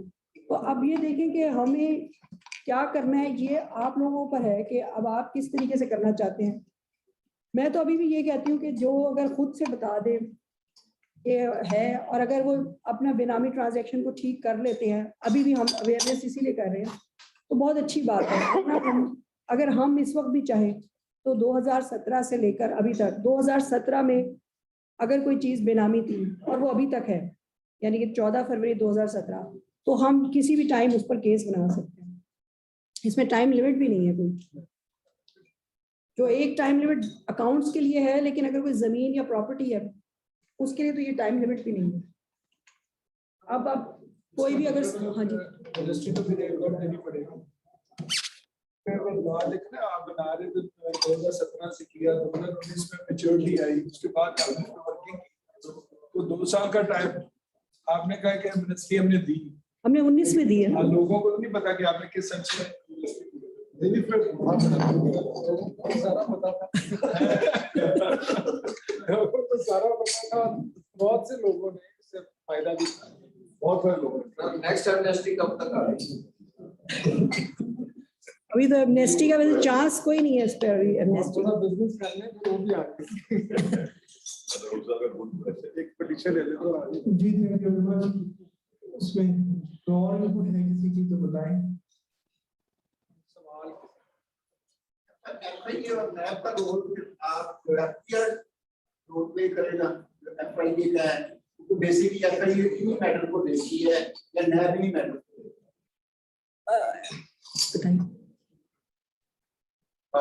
इसमें एक बात जो जरूरी थी कि तीनों क्राइम्स फर्क हमने शुरू में आसिफ सर ने आपको शुरू में एक स्लाइड दिखाई थी कि बेनामी रखने की फर्क वजूहत हो सकती है। उनमें से एक वजूहत थी टैक्स रिलीफ, एक वजूहत थी करप्शन, एक वजूहत थी मनी लॉन्ड्रिंग या एक वजह। अब फर्ज करें कि मैंने बेनामी में केस पकड़ा, एक का केस था टैक्स इवेजन की वजह से उसने बेनामी रखी हुई थी, तो बेनामी वाले तो उसको पकड़ेंगे, जो उसका टैक्स इवेजन का एलिमेंट है वो एफबीआर देखता है, वो एफबीआर उसको पकड़ेगा उस बात पर। ऑन द सिमिलर हैंड जो नंबर बी था, उसने मनी लॉन्ड्रिंग की वजह से बेनामी रखी। अब बेनामी वाला इशू पकड़ेंगे और उसका जो मनी लॉन्ड्रिंग का इशू है वो एफआईए देखेगा। सिमिलरली तीसरी करप्शन की एग्जांपल है, अगर एक सिविल सर्वेंट ने करप्शन की हुई थी और उस वजह से बेनामी तो हमने तो बेनामी प्रॉपर्टी सीज करनी है। जो उसने करप्शन की वो अब नैब उसको देखेगा जिसने करप्शन की, और जो सजा नैब ने देनी है उसको लिहाजा देखेगी। ये इन टैंडम चीजें चलेगी। हमने सिर्फ बेनामी की चीज देखनी है और हमने ये साबित करना है कि इसने किसी भी इन वजूहात की वजह से ये बेनामी रखी, ये हमने अपनी इन्वेस्टिगेशन में बताना है। लेकिन हमारा मेन मकसद होगा बेनामी पे सजा देना। इस साथ विसल ब्लोअर का रिसेंटली आया, जो विसल ब्लोअर का एक अलग एक्ट आया गया है ना, उसके अंदर बेनामी नहीं है। हमारे अपने एक्ट के अंदर विसल ब्लोअर की सारा कुछ बताया गया कि विसल ब्लोअर आके हमें बता सकते हैं। जो अलग एक्ट आया गया है उस एक्ट के अंदर बेनामी एक्ट का जिक्र नहीं है। उसके अंदर नैब का एक्ट है और कुछ एंटी करप्शन वगैरह के एक्ट है, लेकिन उसमें बेनामी का एक्ट नहीं है। तो हमारा विसल ब्लोअर अभी उस एक्ट के तहत नहीं कवर होता, हमारे अपने लॉ के अंदर ही प्रोविजन है विसल ब्लोअर की, तो हमारा उसके अंदर ही कवर होता है। जो आपको लास्ट स्लाइड के अंदर दिखाया भी गया था, जो उसकी परसेंटेज वो हमारे अपने लॉ इसका लोगो अभी तक आपने नहीं बनाया। जी लोगो बना हुआ है, वो आप अगर देख सकते हैं राइट साइड पे एंटी बेनामी इनिशिएटिव का लोगो है वो, अगर ये दिखाते हैं वो राइट साइड पे ऊपर वो हमारा लोगो। इसके फ्लायर्स वगैरह हम बना रहे हैं, वो भी डिस्ट्रीब्यूट करेंगे, आपको भिजवाएंगे। ये ऊपर वाला लोगो है हमारा। अभी आज हमारी बॉटम लाइन क्या है कि आप मोटिवेट कर रहे हैं लोगों को कि बेनामी ट्रांजैक्शन ना करें, और वो ये हाईलाइट करना चाह रहे हैं कि जो आप हमारे ऊपर बने जो मेन चीज है कि आप लोगों को बताएं। दो तीन चीजें हैं। एक सबसे बड़ी हाईलाइट ये है कि बहुत सारे लोग हमारे लोग उसको गलत समझते नहीं है, ये अवेयरनेस करना है कि ये एक्चुअली रॉन्ग है। अब आपकी ओपन लेटर में गाड़ी चलाने पे आके लोग कहते हैं इसमें क्या गलत है, 15-20 हजार के टैक्स ही है, अब बाकी ऐसे ही है। लेकिन ये बताना बहुत जरूरी है कि इसकी सजा बहुत ज्यादा है बेनामी। आप 15-20 हजार के टैक्स के पीछे अपनी पूरी 20 लाख की गाड़ी गवा बैठे, इस बात पे आपको बताना। या अगर कोई छोटी मोटी टैक्स के पीछे आप जेल जा सकते हैं 7 साल तक। अब बिजनेस कम्युनिटी वाले बंदा नॉर्मली इन चीजों में नहीं आता, ज्यादा वो टैक्स पड़ता है उसका, लेकिन ये क्रिमिनल एलिमेंट है, इसको सीरियसली थोड़ा लिया जाए। इस चीज इसको सिर्फ इस पे पैसों का इम्पैक्ट नहीं आएगा, आपकी सोशल स्टैंडिंग का भी इम्पैक्ट आएगा। समी साहब, थैंक यू वेरी मच। लेकिन फ्रेंड्स सर, मुझे 2-3 सवाल करने हैं। जी प्लीज। सबसे पहला तो ये है कि जो आज प्रेजेंटेशन हुई है उससे यूं महसूस होता है कि हमारे जो बिजनेस कम्युनिटी है वो बहुत सारी ऐसी ट्रांजैक्शन में एंगेज होगी जो कि बेनामी के अंदर आती है। थर्ड पार्टी पेमेंट्स हैं उसके अंदर, हमें नहीं पता होता पेमेंट्स ए पार्टी से लेनी है और सी पार्टी की पेमेंट हिट करती है। हमारे इस केसेस में राइस में एक दफा शुगर की ट्रांजैक्शंस हुई। अब मैंने तो पार्टी ए से पेमेंट लेनी थी, लेकिन शुगर मिल से मुझे मिल गई और बाद में एफआईए और नैब के हमें नोटिस आ गए। सर मेरे जो 2 मेजर सवाल है ना, वो पहला सवाल इस बारे में है कि जब एक्सपोर्ट हम करते हैं हमारी लायबिलिटी बन जाती है बाहर से पेमेंट ना, लेकिन अब इमेजिन करें कि कोई 1-2% केसेस में ऐसा भी होता है कि हमारे जो बायर्स होते हैं वो डिफॉल्ट कर जाते हैं, लेकिन स्टिल लायबिलिटी हमारे शोल्डर पे खड़ी होती है, वापस डॉलर ना, तो उसे मनी लॉन्ड्रिंग में ले लिया जाता है। अभी आपने सर चलवोजे का केस बताया, मुझे बताएं कि इस केस के अंदर मजा तो तब आता है बेनामी का जब स्टेट बैंक का ऑफिशियल भी साथ एक आप पकड़ के अंदर करते हैं। बैंक के ऑफिशियल्स तो एक प्राइवेट लोग, बिजनेसमैन प्राइवेट लोग हैं। स्टेट बैंक जो वहां पे पूरा डेटा कैलकुलेट कर रहा है वो इतने इररिस्पॉन्सिबल है कि उन्होंने आंखें बंद किए रखी। बाकी अच्छा, दूसरी चीज सर, जब मुझे नहीं पता कि आपके पास इन्वेस्टिगेशन के लिए कितना स्टाफ मौजूद है, बिकॉज फॉर एग्जांपल आपके अपना डिपार्टमेंट, क्योंकि मैं यहाँ बैठ के अपने चैम्बर को तनकीद करता हूँ कि हम लोग तो बहुत सारी ट्रांजैक्शंस कर रहे हैं। सर एफबीआर के कितने ऑफिशियल्स के ऊपर अब तक बेनामी के ऊपर इन्वेस्टिगेशन? हम अरबों रुपया रिश्वत की मद में दे देते हैं, वो कहाँ पे जाता है? और वो पैसा क्या बेनामी के पास कोई ऐसी इन्वेस्टिगेटिव स्टाफ और ह्यूमन रिसोर्स अवेलेबल है कि उन्हें एक नाम नॉमिनेट किया जाए और वो जाके उसकी इन्वेस्टिगेशन करके उसकी वो बेनामी कहाँ पे जाके लैंड करती है उसको भी इंटरोगेट कर सके? ये 2 सवाल हैं सर। अभी जो पहला आपका कंसर्न था कि स्टेट बैंक के ऑफिशियल्स को क्यों नहीं पकड़ के अंदर दिया गया, तो 2015 तक का आपके भी नॉलेज में होगा मैनुअल था ई फॉर्म्स का सारा प्रोसेस। ट्रेड मैनेजर कभी रिपोर्ट नहीं कर रहा था उन सारे ई फॉर्म्स को, जो रिपैट्रिएशन होनी थी वो पैसा वापस पाकिस्तान नहीं आ रहा था। और चूंकि स्टेट बैंक के ऑफिशियल्स को रिपोर्ट नहीं किया जा रहा था, इस वजह से स्टेट बैंक को हम इसमें मुर्द इल्जाम नहीं करा सकते। एक दूसरा इशू ये था कि जैसी रिपोर्टिंग शुरू होती है, ऑटोमेशन आती है और वो self generated copy state bank को जाती है, state bank straight away notice करता है और इस बेनामीदार को करता है। तो इनिशियली इन्वेस्टिगेशन की जो इनिशिएशन थी वो स्टेट बैंक की तरफ से ही, उनको उनके नॉलेज में जैसे ही आया उन्होंने इसको शो कॉज किया। लेकिन having said that, I cannot give any statement on behalf of the entirety of the state bank's employees के वो बड़े dead honest होंगे। जिस तरह से society on the whole corrupt है, स्टेट इसके इंस्टीट्यूशंस भी उसी का पार्ट में पास है। बिजनेस कम्युनिटी है, वो पॉलिटिकल यूथ है, वो ब्यूरोक्रेसी है, वो ट्रेडर्स हैं, फॉर दैट मैटर वो एनी काइंड ऑफ सोसाइटी का सेक्शन है या फैक्शन है, हम सारे इक्वली इस जो मैस है इसके जिम्मेदार। दूसरा जो आपका कंसर्न था कि इन्वेस्टिगेशन क्या इन हाउस कोई मैकेनिज्म ऐसा है, या आपने कहते हैं चैरिटी बिगिंस एट होम, तो आपने खुदाई तौर पे अपने लोगों के खिलाफ इन्वेस्टिगेशन का आगाज किया। इसमें पहली चीज जो इंश्योर की गई थी बेनामी की जो पोस्टिंग्स थी इसके लिए, क्योंकि एक चीज और आसिम गालिबन बताना भूल गए कि बेनामी का लॉ इब्तदाई तौर पर आया था ओमनी ग्रुप के केसेस टेकअप करने। 2017 में लॉ बन चुका था, 19 में स्कैम ओमनी ग्रुप की 32 कंपनीज का अनर्थ हुआ, तो वहां पे लीगल माइंड जब बैठे तो उन्होंने कहा कि जी आपके पास तो कोई ऐसा लॉ ही नहीं है जो इन बेनामी ट्रांजैक्शंस को जो की गई हैं जिसमें directly public office holders involve नहीं। जहाँ पब्लिक ऑफिस होल्डर आता है, नैब की जुरिस्डिक्शन प्राइमरीली वहाँ है, एफआईए वहाँ पे आएगा, लेकिन जहाँ पे पब्लिक ऑफिस होल्डर भी नहीं है और एक कारोबारी कम्युनिटी का बंदा है, वो यूनुस दुबई है या वो बाकी लोग हैं, एजी मजीद और अब्दुल मजीद, वो सारे लोग हैं, इनको आप क्या करेंगे? तब उन्होंने कहा जी लॉ तो बना है तो रूल्स भी बनाए। तो उन्होंने पहली चीज ये इंश्योर की कि एटलीस्ट बेनामी की एक्सटेंट तक आप ऐसे लोगों को अपॉइंट करें, ऐसी अपॉइंटमेंट्स करें यहाँ पे जो इनको इन्फ्लुएंस करना इतना आसान, इनको मनूवर करना तो इतना आसानी से वो मनूवर न किया जा सके। तो तीसरी चीज ये है कि बेशुमार गवर्नमेंट ऑफिशियल्स के खिलाफ इंक्वायरीज चल रही, वो पटवारीज भी हैं, वो हमारे कुछ इंस्पेक्टर्स भी हैं, और पटवारी तो इस वक्त थोक में हमारे पास ही। इसके अलावा रेवेन्यू ऑफिशियल्स हैं, एक्साइजीज के खिलाफ इंक्वायरीज है। सो मच सो के बहुत बड़े सर्विंग एहतसाब से मुतल्लिका एक इदारा है, उससे जनरल्स की इंक्वायरी भी 2-3 जनरल साहिबान भी हैं, उनके भी एसेट्स की डिटेल्स इस वक्त इन्वेस्टिगेशन है।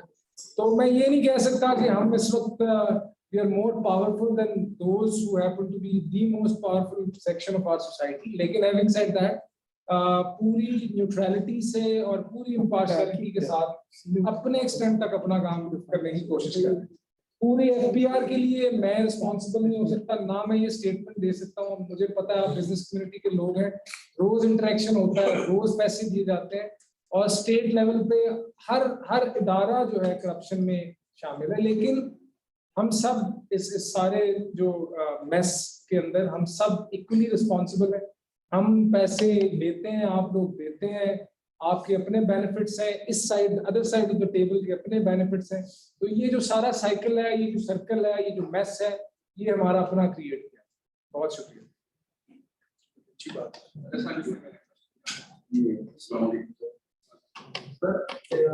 थर्ड पार्टी ऑप्शन की बात हुई है, तो मेरा ख्याल है कि हमारी बहुत सी जो हमारे क्लाइंट्स हैं उनकी ऑफिस दुबई में है, पूरी दुनिया में ट्रेड कर रहे हैं। तो थर्ड पार्टी ऑप्शन इसलिए इस्तेमाल हो रहा है कि वहां से हमारा जो गुड्स है वो हमारी किसी और कंट्री में जाती है, तो केवल हमारी दुबई से आ रहा है। क्या बेनामी में वो सारा जो मामला है ये चेक पे आ जाएगा? नहीं, खाली जैसे हमने डेफिनेशन में बताया कि थर्ड पार्टी से मिसाल के तौर पे आपको पेमेंट लग जाती, तो हमने 3-4 चेक्स जो लगाए हैं कि गुड्स कहाँ से गई हैं। ठीक है, गुड्स ए को जाती हैं, बी की तरफ से पेमेंट आ जाती है। ए और बी का आपस में कोई मामला है जो उन्होंने तय करना है, उन्होंने कहा यार मुझे ना लगवाओ, तुम डायरेक्ट पेमेंट उसको लगवाओ। तो हमने आपका ऑफ कोर्स जो पूरी डॉक्यूमेंटेशन है वो देखी है कि भाई गुड्स आपने उसको भेजी हैं और उसने इस चीज़ को एडमिट किया है कि हाँ मैंने गुड्स रिसीव की है, और उसने कहा जी इधर से नहीं पेमेंट, मैंने कारोबारी ट्रांजैक्शन थी, मेरा इससे लेन देन था, इसने मुझे लगवानी थी, मैंने कहा डायरेक्ट आप। तो ऐसी बात नहीं है कि हर ऐसी पेमेंट जो थर्ड पार्टी पेमेंट है वो बेनामी का के अंदर के परफ्यू में हिट हो गई। मेरे क्वेश्चन है कि अगर इस तरह आप इन्वेस्टिगेट करेंगे तो क्या इसमें ब्लैकमेलिंग का थ्रेट नहीं, जेन्युइन कारोबारी लोग जो है वो मुतासर हो जाएंगे, अगर इंक्वायरी में पड़ेंगे? मैं वही गुजारिश कर रहा हूँ कि पहली स्टेज पे तो हमने भी एक इंफॉर्मेशन वेरिफिकेशन सेल बनाया। एक एसी साहब है, ये जो बैठे हैं रुदार अमजद साहब, ये इसके इंचार्ज। जो भी इंफॉर्मेशन कंप्लेंट आती है इब्तदाई तौर पे उसकी वेरिफिकेशन की जाती है, वो अपने थर्ड पार्टी के जरिए, अपने सोर्सेज के जरिए इंश्योर किया जाता है। क्योंकि इन्वेस्टिगेशन में लॉ थोड़ा सा बड़ा ड्रैकोनियन ये है कि जैसी इन्वेस्टिगेशन शुरू होती है तो आप स्ट्रेट अवे उस जमीन को, उस काउंट को अटैच कर दें। अटैचमेंट के बाद आप आगे चलते, जब आप आपके दिन में जब भी कोई प्रॉपर्टी को आप अटैच कर देते हैं इमूवेबल प्रॉपर्टी के केस में, तो वो सारी जिंदगी डिस्प्यूटेड ही रहती है। दाएं बाएं से आप पता करते हैं तो आप कहते हैं यार ये तो वो अटैच कर गए थे, पता नहीं क्लियर हुई है या नहीं, या क्या मैटर। तो इसमें डबल चेक ये किया रखा हुआ है कि पहले इंफॉर्मेशन वेरिफिकेशन सेल अपनी फाइंडिंग्स देता है कि जी मैंने ये सारी चीजें इंश्योर कर ली हैं, ये जाती अनाथ परस्ती की बुनियाद पर ये कंप्लेंट फाइल की गई, ये साहब का मुलाजिम था, ये जान के तंग करने की कोशिश कर रहा है, सब्सटेंस नहीं कंप्लेंट कर। तो ये नहीं है कि जो कंप्लेंट आती है उस पर इंक्वायरी इन्वेस्टिगेशन शुरू हो जाती है। 80% कंप्लेंट्स हम इन हाउस उसी वक्त डिस्क्लोज करते हैं कि इनमें सफिशिएंट मटेरियल उसने अटैच नहीं किया, अपनी आइडेंटिटी डिस्क्लोज नहीं की, डील इंक्वायरी से पता चला कि जी इनका जाती तनाजा चल रहा है। ऐसे केसेस में हम बिल्कुल नहीं पढ़ते कि जिसके अंदर किसी भी किस्म का प्रेजुडिस या हमारी तरफ से कोई किसी का आलाकार बनने की उसमें शायबा नजर आ। ब्लैकमेलिंग की जो आपने बात की है, वो जिस तरह पहले ही सलमान ने बताया कि जब चूज किया गया था तो वो ऑफिसर्स चूज किए गए थे जो इस प्रैक्टिस में ना पड़े, ठीक है। इवन जो हमारा स्टाफ है वो भी हमने वो स्टाफ लिया है जो कि बिल्कुल नया न्यू रिक्रूट्स हैं, जो कि उस सिस्टम का हिस्सा ही नहीं बने, ताकि उनको उस चीज का पता ही ना हो, और हमने ऑफिस भी उनसे दूर रखा है ताकि अगर वो कोशिश भी करें तो उनको ना पता लग सके। तो ये देखें, हम 100% कोई भी सोशल इवल को एरेडिकेट नहीं कर सकते, लेकिन जितनी मुमकिन हो सकती है वो हमने प्रिकॉशन जरूर ली है। और अल्हम्दुलिल्लाह अभी तक हमें कोई इस किस्म की कंप्लेंट नहीं आई है कि कोई ब्लैकमेलिंग का इस तरह का। जो इंफॉर्मेशन वेरिफिकेशन सेल है उसको मैं लुक आफ्टर डायरेक्टली भी करती हूँ। और हम पहले ही इस तरह के लोग मुझे वैसे बहुत बुरे लगते हैं कि जो सिर्फ अपने ज़ाती वजूहात की बिना पर और हर जगह पर एक एप्लीकेशन डाल देते हैं वो कि जी ये इसका ये वाली भी चीज़ है, और उसमें कोई मटेरियल नहीं होता, सिर्फ कहानी लिखी हुई होती है। सिटीजन पोर्टल पर भी आती है वो ऐसी कंप्लेंट्स, ये सिर्फ एक ही जगह नहीं है, सिटीजन पोर्टल पे भी आती है। लेकिन मैंने आपको पहले भी बताया था कि हम इम्पार्शल होकर इंक्वायरी कर रहे हैं।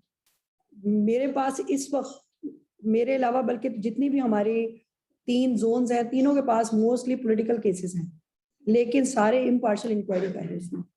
और बहुत से ऐसे लोग हैं जिनका मैं अब यहाँ पे नाम नहीं लेना चाहती, उनको हमें छोड़ा भी है इनसफिशिएंट एविडेंस की बुनियाद पर, जबकि वो ऑपोजिशन के थे। तो इसलिए हम अपना काम इम्पार्शल होकर कर रहे हैं। अब आगे फ्यूचर में क्या होता है वो मैं कुछ नहीं कह सकती, लेकिन फिलहाल हमारा जो है ना, हम प्रोफेशनली डील कर रहे हैं इसको। तो बस इसीलिए हम अवेयरनेस भी इसीलिए कर रहे हैं कि लोगों की तरफ से एक कंप्लेंट आई थी कि ये आपने एक और सोर्स ऑफ हरासमेंट बना दिया। तो वो हमने आपको बताया कि हरासमेंट तो होगी अगर हम अपने लॉ से बाहर निकल के कोई काम करेंगे। हमने मैंने लॉ की तरफ जाते ही जब है इन्वेस्टिगेशन की तरफ, जब हम फुली श्योर होते हैं कि इसमें फर्दर इन्वेस्टिगेशन होनी चाहिए। लेकिन जब एक दफा लॉ के एम्बिट में आ जाता है तो ठीक है कि लॉ को फिर हमें उसको पूरी तरह से हमें फुलफिल करना है, उसकी जो भी उसमें जो शिके हैं उसके लॉ की। हम चैम्बर ऑफ कॉमर्स में बैठे हुए हैं, सारी बिजनेस कम्युनिटी है जी। मेरी सबमिशन ये थी कि business community ease of mind के साथ बिजनेस करना चाह रही है, किसी किस्म की कोई टैक्स अभी नहीं करना चाह रही। हम बिजनेस कम्युनिटी को मोटिवेट कर रहे हैं, ठीक है, लेकिन हमारी तरफ से ऐसी पॉलिसीज ना हो कि बिजनेस कम्युनिटी या अदर देन बिजनेस कम्युनिटी वो बेनामी में मजबूर हो। हमारे जो एफपीआर के फील्ड ऑफिस हैं, एफपीआर के ऑफिशियल्स हैं, उन्होंने हरास किया हुआ है, बहुत ज्यादा किया हुआ है बिजनेस कम्युनिटी। गवर्नमेंट की अपनी पॉलिसीज टैक्स नेटवर्क बढ़ाने के लिए गवर्नमेंट पता नहीं किस तरह की पॉलिसीज बना रही है। लास्ट टाइम था कि बैंकिंग ट्रांजैक्शन पे जो नॉन फाइलर है उसका 5% जो फाइलर है उसको वेव कर दिया हुआ था। इस गवर्नमेंट ने आके उसको खत्म कर दिया और जो टैक्स लगा दिया है, मतलब जो चार्जेस लगा दिए उसकी ट्रांजैक्शन, वो बर्डन है टैक्स पेयर पे। यहाँ पे फंसा हुआ है टैक्स पेयर, जो इसका इंडियन नहीं बना हुआ, जो एफपीआर में रजिस्टर्ड नहीं है, वो उनका सांस ले है। ठीक है, आपने केसेस सुना दिए, पाकिस्तान की 23-25 कोटी की आवाम है, टैक्स पेयर्स जो टैक्स जमा करवाता है, जो एफपीआर में मेरा बिजनेसमैन जाता है हमारा, उसको नोटिसिंग होती है, उसको नोटिसिंग होते हैं। हम क्यों ना वो नोटिस काम कर रहे हैं, हम क्यों ना टैक्स कम से कम करने जाएं, हम क्यों ना टैक्स नेटवर्क बढ़ाएं और जो लोड है अल्टीमेटली वो सब पे रखें। जो बिजनेसमैन मंथलियां लगी हुई हैं एफपीआर वालों की, बिल्कुल मंथलियां लगी हैं, हमारे बिजनेसमैन को सुकून दिया जाए। अभी लास्ट पाकिस्तान के चैम्बर ऑफ कॉमर्स के सदूस की मीटिंग हुई है पीएम इमरान खान साहब के साथ, सबने ये यकीन दहानी कराई कि हम बिल्कुल टैक्स बढ़ाएंगे, हम हमारे बिजनेस में टैक्स जमा करवाएंगे। एफपीआर का एक ऑफिशियल हो, क्लर्क लेवल का ऑफिशियल हो, तो उसके पास 200-300 बंदों की इनकम टैक्स रिटर्न की लिस्ट हो, तो बंदा क्या कर रहा है। हम किस तरह कहेंगे एक बंदा अपनी बैंक स्टेटमेंट प्रॉपर दो, एक बंदा बेनामी ट्रांजैक्शन में ना जाए, उनको मजबूर किया जा रहा है। कानून बेनामी ट्रांजैक्शंस का बहुत जबरदस्त है, बहुत अच्छा है, हम इसके हक में हैं, लेकिन जो अनासर इसकी हौसला अफजाई कर रहे हैं, हमें उनकी जो है हौसला शिकनी करनी चाहिए। हमें अपने एफबीआर डिपार्टमेंट से, देखें सर ने यहाँ पे कहा कि आप जिनको रिश्वत देते हैं आपके कुछ उसमें बेनिफिट्स होते हैं। भाई हम क्या करें, हमारे तो बेनिफिट हो गए। जो एफबीआर का ऑफिशियल है जो स्टेट से जो है वो सैलरी ले रहा है, अपनी सर्विसेज सेल कर रहा है जो बंदा गवर्नमेंट एम्प्लॉय, उसके क्या बेनिफिट्स होते हैं? उसके बेनिफिट तो यही है कि वो स्टेट के लिए काम करे, वो फिर हमारे बिजनेसमैन को ज्यादा से ज्यादा जो है वो सहूलत दे। यहाँ पे ब्लैकमेल किया जाता है। ठीक है, हम चैम्बर में बैठे हुए हैं, हम अपने आप की कैपेबिलिटी फील कर रहे हैं ये कुछ क्यों हो रहा है, लेकिन इसमें एफबीआर ऑफिस का बहुत ज्यादा कंट्रीब्यूशन है।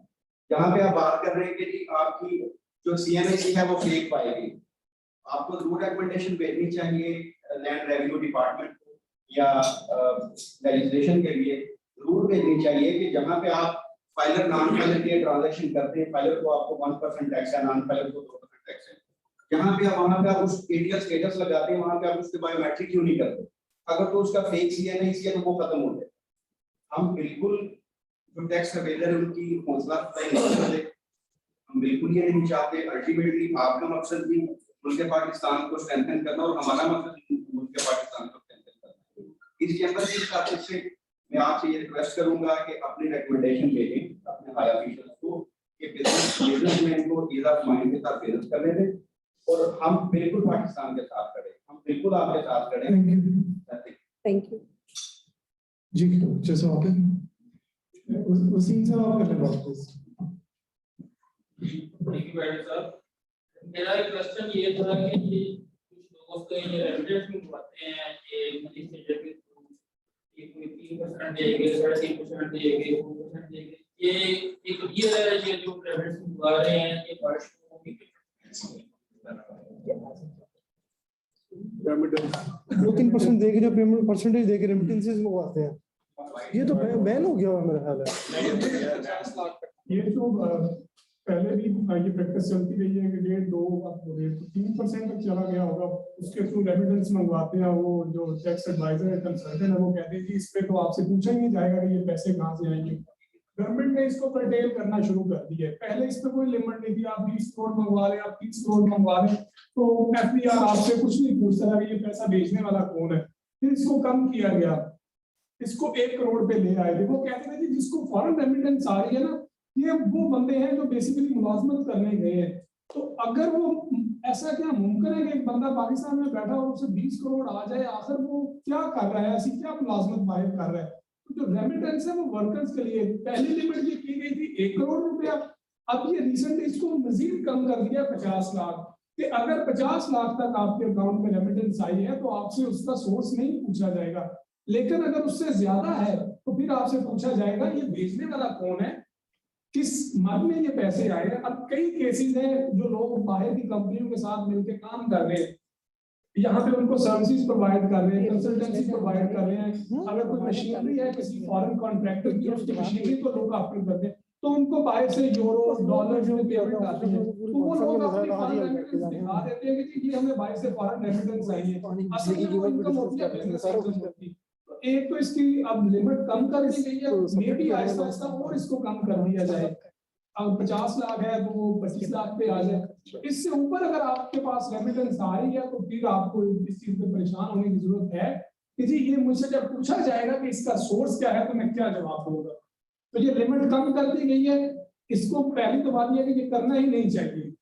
अगर कहीं हो भी रहा है तो वो उसकी लिमिट अब कम होने की वजह से उसका स्कोप बहुत कम हो गया। चलिए thank you very much. 5 million कानून के मुताबिक 6 मिलियन तक आप एक बंदा एक साल में मंगवा सकता है पैसे, लेकिन एफबीआर उससे 5 मिलियन तक नहीं पूछेगा, बाकी एजेंसी रिजेक्ट करती है। स्टेट बैंक बहुत सख्त हुआ होगा आजकल, आप मंगवाएंगे तो आपसे बेशुमार सवाल पूछेंगे। एफआईए की जुरिसडिक्शन में आप फॉलो करेंगे, मनी लॉन्ड्रिंग 100 मसले। बेसिकली दुनिया में ओवरऑल जितनी भी मतलब ये जो ट्रांजैक्शन अनडॉक्यूमेंटेड ट्रांजैक्शन है इसको स्क्रब किया जा रहा है, डिस्करेज किया जा रहा है। उसी एफएटीएफ की वजह भी है, बहुत सारी रीजंस है। तो ये बहुत सारे डिसीजन गवर्नमेंट इस वजह से भी ले रही है कि मजबूरन लेने पड़ रहे हैं, कि ग्रे लिस्ट में जा रहे हैं कि ब्लैक लिस्ट में जा रहे हैं। तो थैंक यू वेरी मच, बड़ा अच्छा सेशन था, इंटरेक्टिव सेशन था। बॉटम लाइन यही है कि हम लोग सिर्फ ये चाह रहे हैं कि बिजनेसमैन जो है टैक्स देना चाहते हैं, टैक्स बेस किसी तरह बढ़ाने की जो पॉलिसी है उसके ऊपर काम हो। जो भी ये बेनामी जो ट्रांजैक्शन लोग करते हैं, ये बड़ी मुश्किल ट्रांजैक्शन होती है, ये आसानी से नहीं करते, बड़ा वो इसके ऊपर भी बड़ी मेहनत करके और बड़ा रिस्क लेके करनी पड़ती है। लेकिन वो करते इस वजह से है कि जो उनका कंपटीशन है वो ये सारा पूरे टैक्स चोरी कर रहा होता है। इकबाल साहब आप कुछ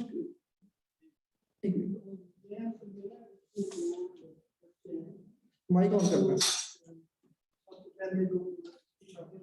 माइक ऑन कर देना।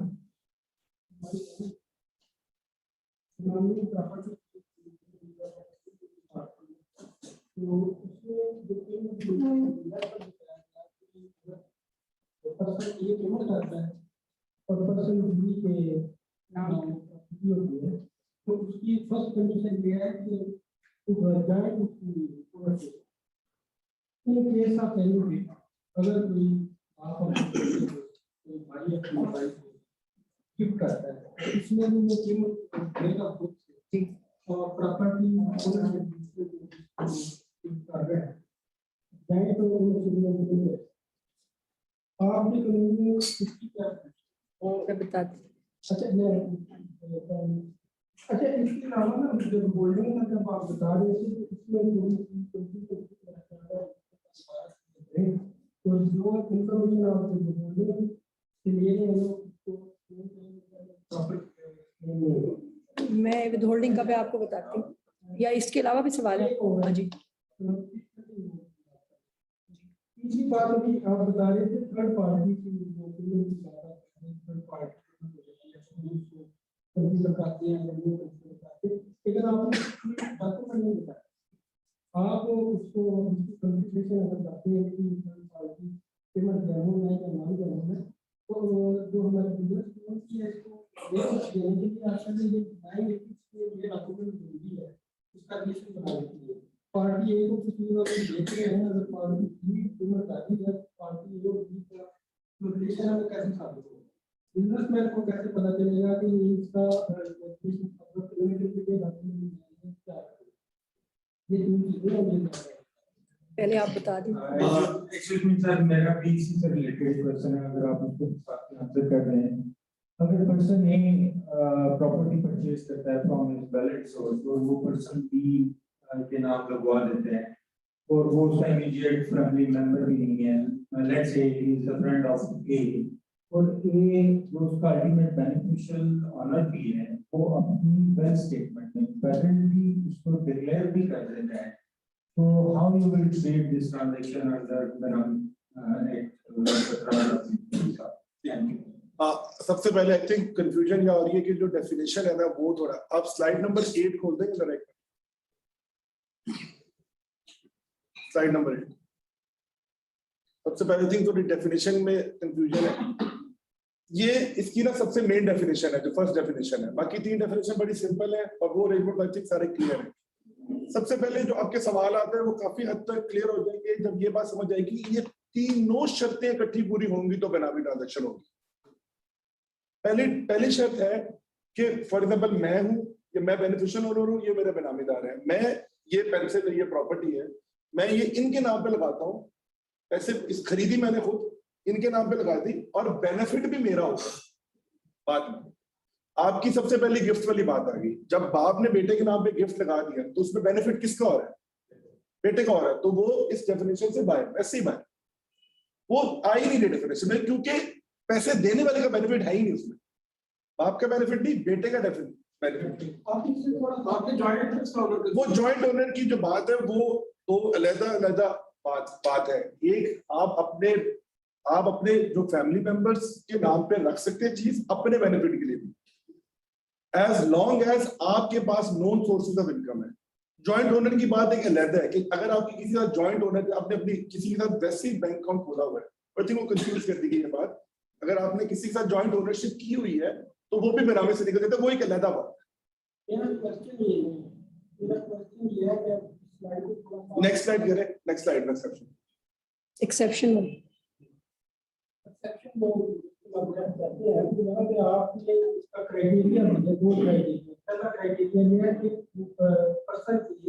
पेमेंट करता है पर्सन बी को प्रॉपर्टी लेके दूसरा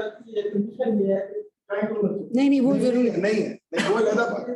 इधर लिखा हुआ है इमीडिएट फैमिली मेंबर्स, यानी कि आपके बाप, बेटा, स्पाउस, सिबलिंग्स या नाना दादा, वो लीनियर सेंटेंस, इनके नाम पे आप प्रॉपर्टी लगा दें अपने बेनिफिट के लिए, ये बेनामी नहीं है। जॉइंट ओनरशिप एक अलग चीज है कि आप अपने दोस्त के साथ किसी के अंदर जॉइंट ओनरशिप में है। फर्ज करें आप हैं और आपका एक बहुत करीबी दोस्त है, आप उसके साथ जॉइंट ओनरशिप के अंदर एक प्रॉपर्टी खरीद लेते हैं, सारे पैसे आपने दिए हुए हैं, तो वो भी नहीं है। उसकी शर्त क्या है कि आपके पास वो सोर्सेज ऑफ इनकम होने चाहिए, आपके पास वो करोड़ रुपया होना चाहिए कि हाँ मैंने बाकी इस अपने करोड़ में से, शर्त ये है। और जो उसके बाद आपकी अगली बात थर्ड पार्टी पेमेंट वाली बात है, डेफिनेशन नहीं चलेगा। डेफिनेशन के अंदर जब ये बात आपने साबित कर दी कि फॉर एग्जांपल डॉक्यूमेंट्स ये चीज साबित कर देते हैं, फर्ज करें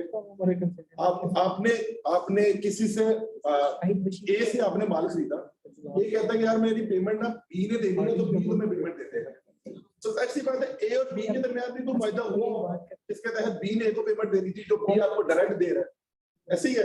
तो ये ट्रेल बड़े आराम से साबित की जा सकती है, बैंकिंग चैनल से की जाए ना की जाए तो उसके स्टाम्प पेपर में डॉक्यूमेंट्स वगैरह आप लोग करते ही है, बिजनेस कम्युनिटी है, वैसे भी रिटर्न एग्रीमेंट के बगैर आपको काम करना नहीं है।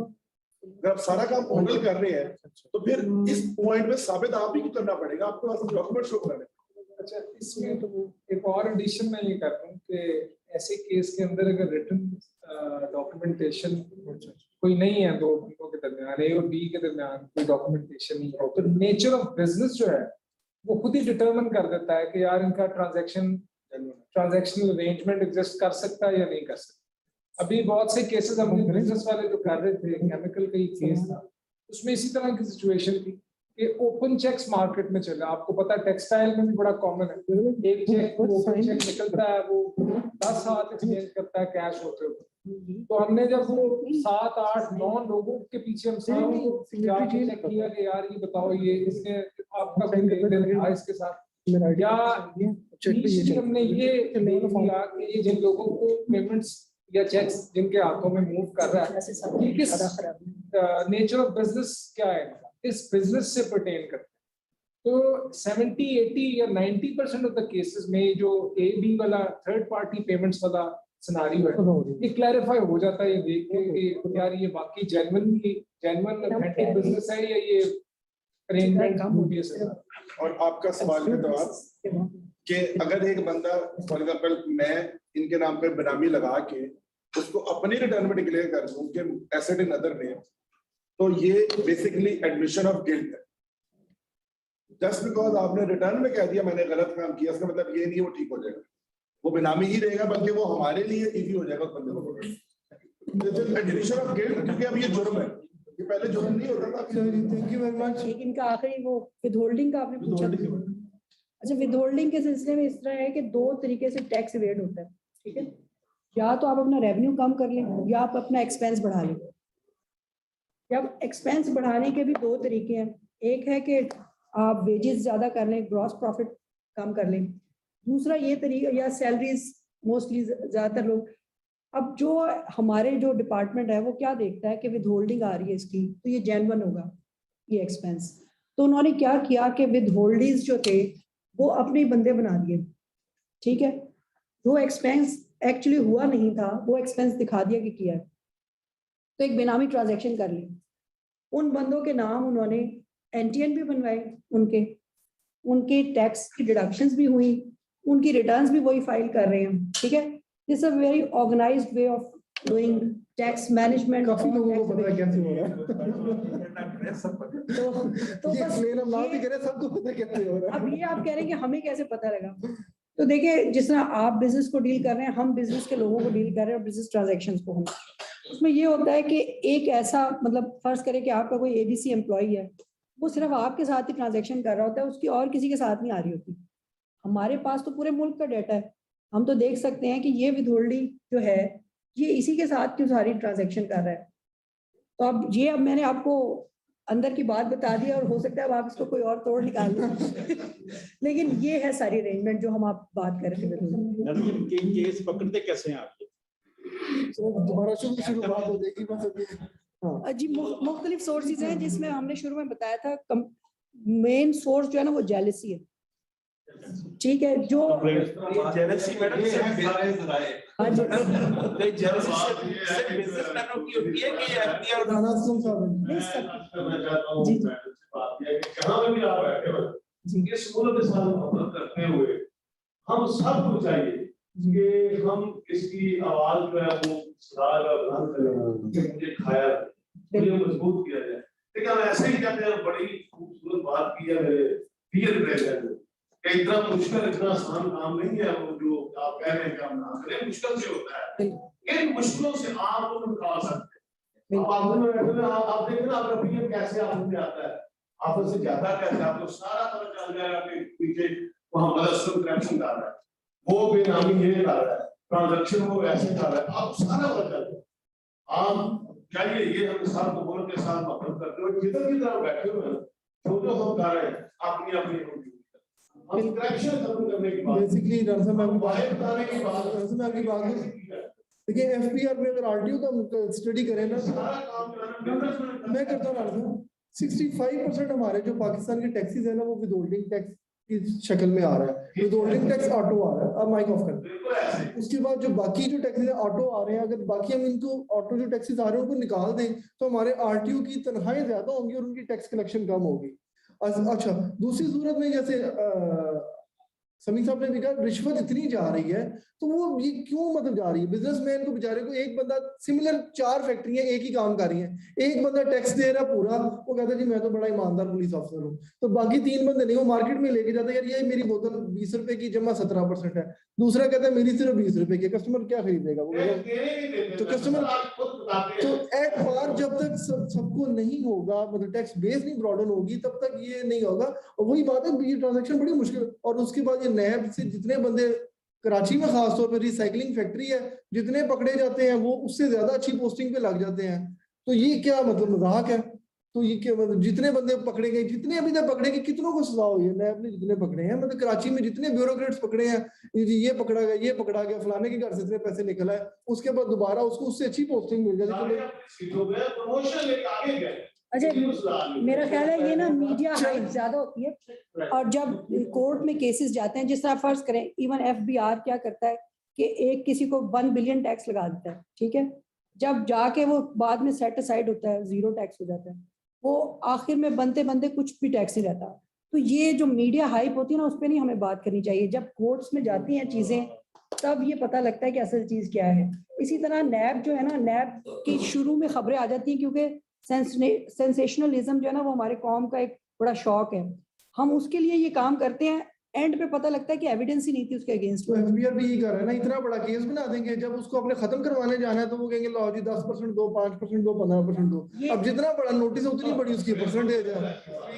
देखिए ये बात अब आप लोगों को बुरी लगेगी, लेकिन आप लोग दे भी तो रहे ना दें, छोड़ दें। नहीं हमें बुरी नहीं लगेगी, मसला ये मैडम आप गवाही को गवाही देते हैं, हम देना नहीं है कि नेटवर्क में आए, लेकिन जो आपका स्टाफ है हमारा वो नहीं चाहता। जैसा कि मैं बताता हूँ कि सब्जी मंडी में चले जाएंगे, गला मंडी में चले जाएं, हजारों की तादाद में आड़ती हैं, रजिस्टर्ड कितने हैं, रजिस्टर्ड कौन नहीं होने देता, इंस्पेक्टर वो दुकानों पे खुद जाते हैं, कहते यार तुम्हें क्या जरूरत है, वही के बता दो माइक ऑफ काम मौका दे, तुम्हें क्या जरूरत है, हमें पैसे तो ना नेटवर्क में आए तो ना आपको टैक्स भरना पड़े, वो खुद नहीं रजिस्टर्ड होने देते।